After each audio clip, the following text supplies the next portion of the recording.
दोस्तों, खबर तो आपको पता ही होगी कि हमारी भारत सरकार ने पूरे 34 साल बाद new education policy system introduce किया है और इसी के चलते हर पेरेंट्स के मन में एक सवाल उठता है कि इस न्यू एजुकेशन पॉलिसी सिस्टम से उनके बच्चे की आने वाली पढ़ाई पे क्या इफेक्ट पड़ेगा।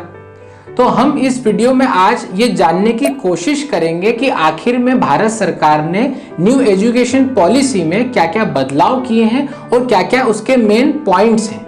तो चलिए हम डिस्कस करते हैं। एक बात जो पॉलिसी में कही गई है कि अब से भारत अपनी जीडीपी का 6%, जी हाँ 6% जो है वो एजुकेशन सिस्टम पे खर्च करा करेगा। अभी तक भारत अपनी जीडीपी का 2.7% और 3% के लगभग खर्च किया करता था, जो कि अन्य देशों की तुलना में काफी कम है। जी हाँ, भूटान, दूसरे स्वीडन और कोस्टारिका जैसे देश भी अपनी जीडीपी का 7 से 8% जो है वो एजुकेशन सिस्टम पे खर्च करते हैं। उस केस में तो हमारा भारत काफी पीछे ही है। और मैं आपको बता दूं कि 1964 में ही कोठारी कमीशन ने कह दिया था कि अगर हमारे देश को हमें आगे बढ़ाना है तो हमें अपनी जीडीपी का लगभग मिनिमम 6% जो है वह एजुकेशन सिस्टम पे खर्च करना था। लेकिन हमारी सरकारें अभी तक सो रही थी और इसका आधा भी हम हमारी एजुकेशन सिस्टम पे खर्च नहीं कर रहे थे। लेकिन देर से आए दुरुस्त आए, अब से हम 6% अपनी जीडीपी का खर्च करने की कोशिश करेंगे। अगले पॉइंट में गवर्नमेंट ने कहा है कि अब से एजुकेशन सिस्टम जो है वह 5+3+3+4 के इस पे वर्क करेगा। अभी तक 10+2 पे वर्क हो रहा था। तो कई लोगों के मन में सवाल है, तो क्या अब बच्चा 15 साल स्कूल जाएगा? जी दोस्तों, 15 साल तो आपका बच्चा अभी भी स्कूलिंग जा रहा था, क्योंकि अगर आप nursery, KG first, KG second जोड़े तो 15 साल ही होते हैं। तो इस चीज में कुछ भी बदलाव नहीं। बदलाव यह है कि अब सरकार जो है वो 5+3+3+4 पे वर्क करेगी। मतलब कि पहले 5 साल की स्टेज जो है वह कहलाएगी आपकी फाउंडेशन स्टेज। इस स्टेज में बच्चे को एक्टिविटीज द्वारा सिखाया जाएगा। सेकेंड जो 3 साल की स्टेज है वह कहलाएगी प्रिपरेटरी स्टेज। अगले 3 साल की जो स्टेज है वह स्टेज मिडिल स्टेज कहलाएगी और अगले जो लास्ट 4 साल की स्टेज है वह सेकेंडरी स्टेज कहलाएगी। तो इसी के तहत गवर्नमेंट ने इसको 4 भागों में बांट दिया है। अगला जो पॉइंट है, जो कि मेरी नजर में काफी अच्छा पॉइंट है, वह यह है कि अब से 5th क्लास तक बच्चे को मदर टंग में एजुकेशन दी जाएगी। जी हाँ दोस्तों, यह काफी जरूरी था, क्योंकि जाने और अनजाने में हम हमारे बच्चों को रट्टू पोपट बना रहे थे। Twinkle twinkle little star, Johnny Johnny yes papa. अरे कौन ट्विंकल कौन जॉनी, हमारे बच्चे को इससे क्या करना? वो इन सब का मतलब भी नहीं समझता था और हम यही सब चीजें उसको रटाते थे और उसे रट्टू पोपट बनाते थे। एक बात बताइए कि जब जर्मनी का बच्चा जर्मन लैंग्वेज में पढ़ रहा है, फ्रांस का बच्चा फ्रेंच में पढ़ रहा है, एक जापानी बच्चा जापानी में पढ़ रहा है, एक चाइना का बच्चा चाइनीज में पढ़ रहा है, तो आखिर में क्यों हमारे देश के बच्चे को हम इंग्लिश मीडियम, इंग्लिश पढ़ने पे मजबूर करते थे? इससे उसकी क्रिएटिविटी भी खत्म होती थी, उसकी अंडरस्टैंडिंग भी खत्म होती थी और वो बचपन से ही एक रट्टू पोपट बन जाया करता था। और इस कदम से शायद अब उसकी क्रिएटिविटी बढ़ेगी, उसकी सोचने समझने की क्षमता बढ़ेगी और एक बहुत ही अच्छा कदम है। देखिए, अगला पॉइंट जो आता है वह भी काफी इंपॉर्टेंट है। देखिए, अभी तक हमारे जो भी एजुकेशनल जो कोर्सेस होते हैं, ग्रेजुएशन कोर्स होते हैं, वह 3 से 4 साल के होते हैं। और इसमें होता क्या है कि अगर बच्चा बीच में से ड्रॉप आउट हो जाए तब भी उसे वह डिग्री नहीं मिल पाती है, तब भी वो 12th पास, 12वीं पास ही कहलाता है। मतलब कि किसी ने 2 साल का कोर्स किया तब भी वह 12वीं पास, किसी ने 12वीं बाद ही पढ़ाई छोड़ दी वह भी 12वीं पास। बहुत सी ऐसी मजबूरियां रहती हिंदुस्तान में। अगर लड़की है तो शादी हो गई, उसके बाद पढ़ाई छोड़ दी। किसी किसी की फाइनेंशियल कंडीशन ऐसी नहीं रहती और वह पढ़ाई छोड़ देता है। तो देखिए, सरकार ने एक बेहतरीन कदम ये उठाया है कि अब से उस कोर्स को 4 पार्ट में डिवाइड कर दिया है। जी हाँ दोस्तों, सपोज कीजिए कोई कोर्स है और वह 4 साल का है और किसी बंदे ने 1 साल तक वो कोर्स कर लिया और फिर ड्रॉप कर दिया, तो उसको 1 साल का सर्टिफिकेट दे दिया जाएगा। अगर उसने 2 साल तक वह पूरा कर लिया तो उसे एडवांस डिप्लोमा दे दिया जाएगा। अगर उसने वह 3 साल तक कोर्स किया है तो उसे बैचलर डिग्री दे दी जाएगी। और अगर उसने पूरा 4 साल का कंप्लीट कर लिया है तो उसे बैचलर डिग्री विथ रिसर्च दे दी जाएगी।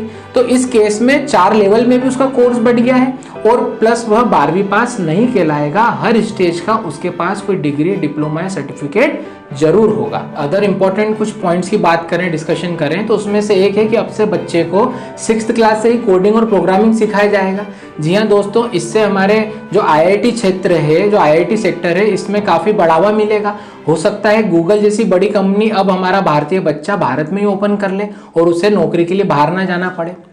दूसरी अगर हम बात करें तो एक प्रावधान दिया गया है कॉमन एंट्रेंस एग्जाम का। जी हाँ दोस्तों, ऐसा प्रावधान है कि एक ही कॉमन एंट्रेंस एग्जाम हो और स्टूडेंट जो है वह देश की कोई सी भी यूनिवर्सिटी में अपना एडमिशन ले सकता है। फिर एक पॉइंट जो बनाया गया है वह ये कि जो बच्चे को एक रिजिड सिलेक्शन करना पड़ता था सब्जेक्ट का कि कॉमर्स, मैथ्स और बायो करके, तो अब से बच्चे को काफ़ी संभावनाएं रहेगी कि वो आर्ट्स वगैरह में भी अगर उसे इंटरेस्ट है तो उसके साथ में वो सब्जेक्ट ले सके। फॉर एग्जाम्पल, अगर किसी बच्चे का डॉक्टरी में इंटरेस्ट है और उसे कुकिंग भी पसंद है तो वह बायो के साथ कुकिंग भी ले सकता है और उसका जो है स्किल लेवल 2 क्षेत्रों में डेवलप हो सकता है। और एक और चीज़ है, जो हमारे ई लर्निंग कोर्सेस होते हैं, अब सरकार ने एक प्रावधान किया है कि इसे लोकल लैंग्वेज में भी डेवलप किया जाए जिससे ज़्यादा से ज़्यादा लोगों तक नॉलेज पहुंचे। इसके अलावा इस पॉलिसी में टीचर्स पे भी बात की गई है। टीचर्स की भी क्वालिटी जो है वह गवर्नमेंट को बढ़ानी है कि टीचर्स कैसे हों, इसलिए ईयरली ट्रेनिंग प्रोग्राम भी रखा जाएगा। बीएड का जो क्राइटेरिया है वह भी बढ़ा दिया जाएगा, बीएड कंपलसरी कर दिया जाएगा। तो काफ़ी बातें इस बिल में टीचर्स के रिगार्डिंग, क्वालिटी चेक के रिगार्डिंग भी कही गई है। देखिए, अब वह पॉइंट डिस्कस करते हैं जो इस पॉलिसी में मिसिंग और जो होना चाहिए थे या जिन पे विचार करना चाहिए था। जैसे कि गवर्नमेंट कह रही है कि अब वह 5th तक मदर टंग को प्रमोट करेगी, लोकल लैंग्वेज को प्रमोट करेगी, लेकिन मेरे हिसाब से ये जो चेंजेस थे ये टॉप लेवल से होना चाहिए थे। देखिए, सुप्रीम कोर्ट है, हाई कोर्ट है, ये अपने डिसीजन कौन सी लैंग्वेज में देती है? इंग्लिश लैंग्वेज में। पार्लियामेंट में, सदन में कोई भी बिल पास होता है तो वो कौन सी लैंग्वेज में पास होता है? इंग्लिश लैंग्वेज में। तो मेरे हिसाब से सबसे पहले जो इस चेंजेस करने थे लैंग्वेज के, ये अपर लेवल से चेंजेस करने थे जिससे कि आम जनता में, एजुकेशन सेक्टर में लोकल लैंग्वेज के प्रति कॉन्फिडेंस बनता और वो अपने बच्चे को शुरू से फिर लोकल लैंग्वेज के लिए प्रमोट करते। दूसरा पॉइंट जो कहा गया है वह कहा गया है कि अपनी जीडीपी का अपन 6%, जी हाँ, भारत 6% अपनी जीडीपी का एजुकेशन सेक्टर में खर्च करेगा। लेकिन देखिए, 6% खर्च करना और कहाँ खर्च करना, दोनों में डिफरेंस है। मैं आपको एग्जांपल देता हूँ। आज गवर्नमेंट का कोई क्लास 1 का ऑफिसर है और वह रिजर्व कैटेगरी का है, तब भी उसके बच्चों की जो स्कूल फीस है उसका खर्चा गवर्नमेंट उठाती है, जबकि वो सक्षम है पैसे देने में। वहीं कोई जनरल कैटेगरी का बंदा है, वह सक्षम नहीं है, फाइनेंशियली स्ट्रांग नहीं है, तब भी जो खर्चा है गवर्नमेंट नहीं करती है उसके बच्चों पे। तो ये जातिवाद की जो समस्या है वह भारत में आम है और गवर्नमेंट को इस पर विचार करना था। वरना तो 6% क्या 12% भी अगर हम जीडीपी का अगर हमारी एजुकेशन में खर्च करें तो वह सही जगह इस्तेमाल नहीं होगा और हमारा जो सेक्टर है वह पिछड़ा ही रहेगा।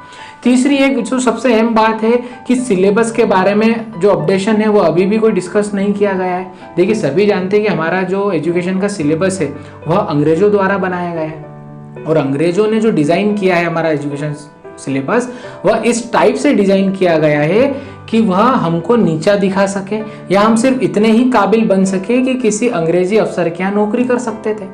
देखिए, आप अगर इसकी हिस्ट्री की किताबें उठा के देखें तो उसमें सारी ऐसी चीज़ें बताई गई है कि अफगानों ने कब हमला किया, मुगलों ने हम पे कैसे राज किया, कैसे अंग्रेज आए उन्होंने हम पे राज किया, क्या क्या चीज़ें करी। सिर्फ कुछ ही चीज़ें हैं जो भारतीय लोगों के बारे में, अशोक सम्राट, झांसी की रानी के बारे में, बाकी 90% तो हमें नीचा दिखाने की कोशिश की गई है। तो यह भी इस पॉलिसी में, इस बिल में डिस्कस नहीं किया गया है कि सिलेबस में क्या अपडेशन रहेगा और क्या क्या अपडेशन होना चाहिए। और एक और चीज जो है, स्किल डेवलपमेंट और रिसर्च पे भी कुछ भी बात नहीं कही गई है कि क्या क्या सेक्टर्स होंगे, क्या क्या रिसर्च सेक्टर रहेगा, कितने प्रैक्टिकल्स होंगे, क्या क्या चीजें होना चाहिए।